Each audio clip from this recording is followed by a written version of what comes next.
Welcome to Masculiterature, the channel where we look at the connections between masculinity and various aspects of culture.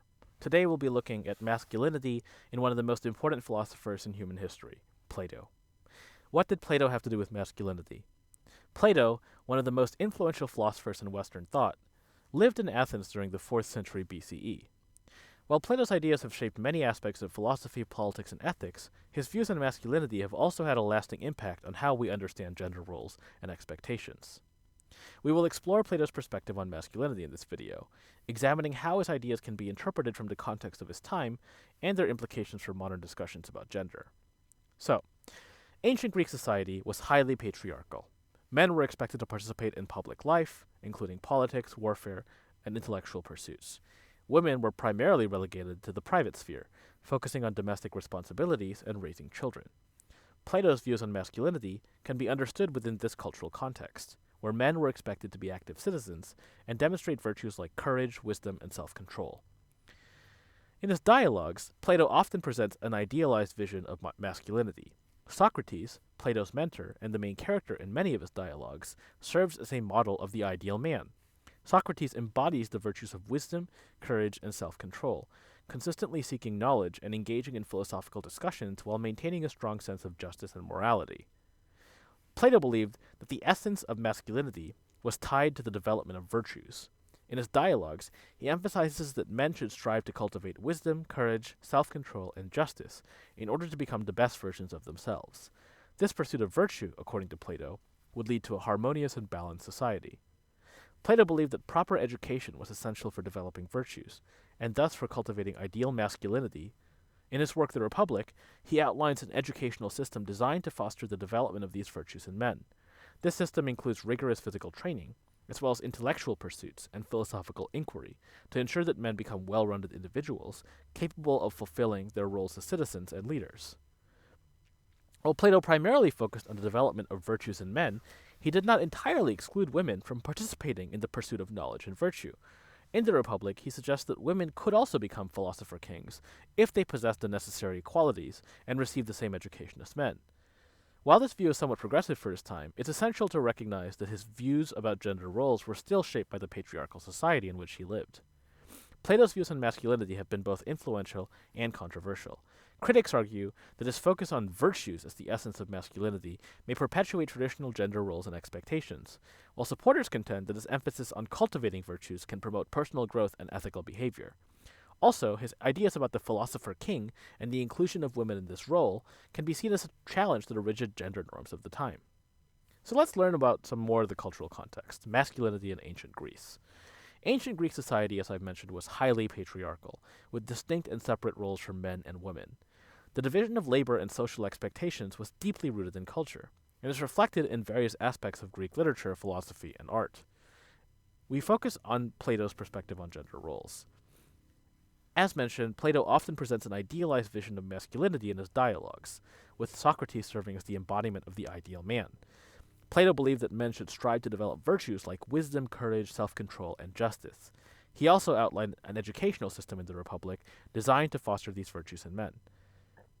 While women were generally relegated to the private sphere, Plato made some concessions for exceptional women, suggesting that they could become philosopher kings if they possessed the necessary qualities and received the same education as men.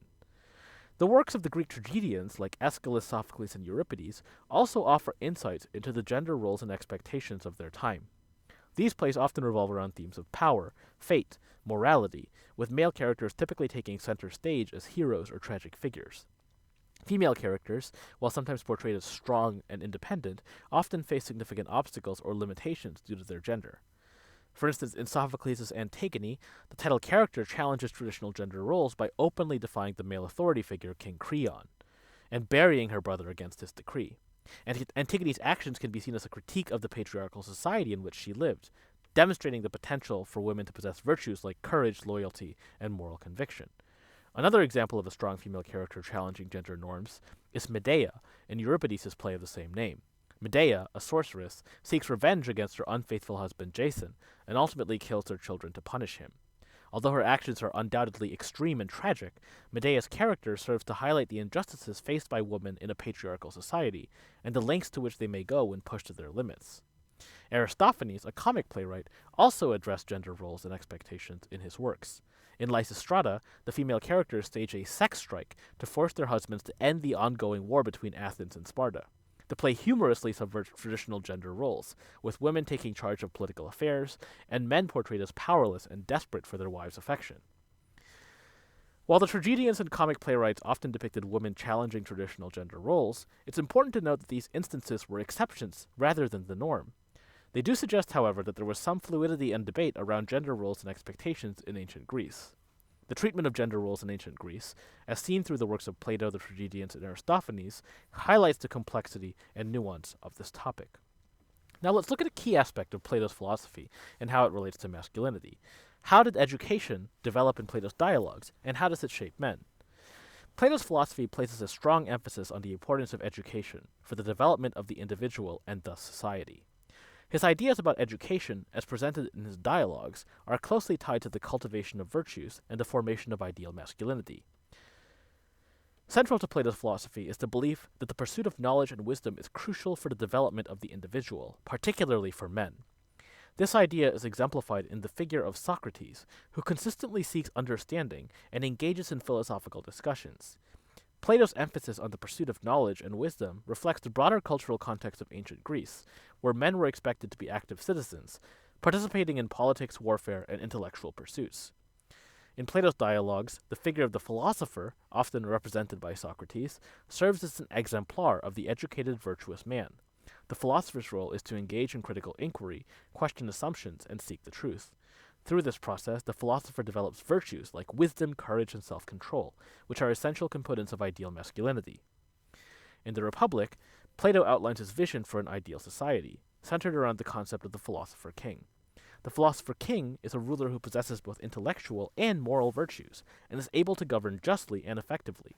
To achieve this ideal, Plato proposes a comprehensive educational system designed to cultivate these virtues in men from a young age. Plato's educational system includes both physical and intellectual training. Physical training is important for developing courage, discipline, and self-control, qualities that are essential for men in the role of warriors and leaders. Intellectual training, on the other hand, focuses on the study of mathematics, philosophy, and other disciplines, fostering the development of wisdom and critical thinking. In the Republic, Plato presents the allegory of the cave to illustrate the transformative power of education. It is a philosophical metaphor presented that serves a powerful illustration of the transformative nature of education and the pursuit of knowledge. In the allegory, Plato describes a group of people who have lived their entire lives chained inside a cave, facing a blank wall, unable to move or see anything other than the shadows cast on the wall by the objects carried behind them. These cave dwellers, having never seen the actual objects, mistake the shadows for reality. One day, a prisoner gets freed from his chains and led out of the cave. At first, the bright light of the sun outside the cave is painful, and the freed prisoner struggles to make sense of the unfamiliar world. Gradually, though, he adjusts to the light, and comes to understand that the shadows he once took for reality were mere illusions, and that the world outside the cave represents the true nature of reality. The allegory of the cave is meant to convey the transformative power of education, and the pursuit of knowledge, as well as the philosopher's responsibility to share their wisdom with others. The journey from the darkness of the cave to the light of the outside world symbolizes the path from ignorance to enlightenment. The allegory emphasizes the importance of questioning assumptions, engaging in critical inquiry, and seeking the truth, which ultimately leads to a greater understanding of reality and the development of wisdom and virtue. The cave represents ignorance, and the shadows on the wall symbolize the false perceptions that result from a lack of knowledge. The process of leaving the cave and entering the world of truth and enlightenment symbolizes the journey of education, which enables men to achieve a higher level of understanding and virtue. Now, that's a very basic reading of the allegory of the cave. It's a much more complex phenomenon throughout Western philosophy. Philosophers have found various different things in it, and we'll spend a moment just thinking about that right now. So, while the allegory of the cave may serve as a metaphor for the transformative power of education in the pursuit of knowledge, other philosophers have interpreted it in different ways, exploring its implications for epistemology, metaphysics, ethics, and political philosophy. In epistemology, the allegory of the cave has been interpreted as a commentary on the nature of knowledge and the process of attaining it. The shadows on the cave wall symbolize false perceptions and beliefs. The journey out of the cave represents the pursuit of true knowledge. This interpretation highlights the importance of questioning assumptions, engaging in critical inquiry, and embracing intellectual humility in order to attain wisdom and understanding. In metaphysics, however, the allegory of the cave can be interpreted as a way to explain Plato's idea of the theory of forms. The world outside the cave, where the sun illuminates the true nature of reality, represents the realm of the forms, eternal, unchangeable truths that underlie the changing material world. In this interpretation, the philosopher's journey out of the cave symbolizes the ascent from the world of appearances to the world of eternal truths. The allegory of the cave has also been applied to ethical questions, like how it highlights the transformative power of knowledge and its impact on moral development. The philosopher who escapes the cave not only gains intellectual understanding, but also acquires moral wisdom. This interpretation emphasizes the importance of cultivating virtues, like wisdom, courage, and self-control, which are essential for leading a just and fulfilling life. The allegory of the cave has significant implications for political philosophy, particularly in the context of Plato's vision of an ideal society. The philosopher who escapes the cave and gains enlightenment has a responsibility to return and guide others, just as the philosopher king must govern with wisdom and justice. This interpretation stresses the importance of educating leaders and fostering virtues in those who hold power in order to create a harmonious and just society. The allegory of the cave has resonated with philosophers of the Enlightenment as well, who saw it as a symbol of the power of reason to liberate individuals from ignorance and superstition.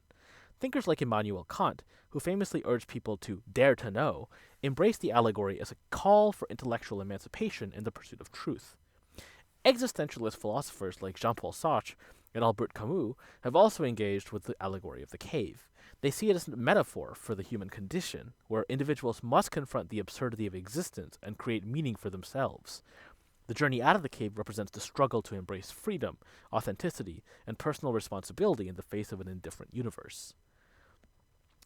Thus, the cave has captured the imagination of philosophers across the ages, inspiring a wide range of interpretations and applications.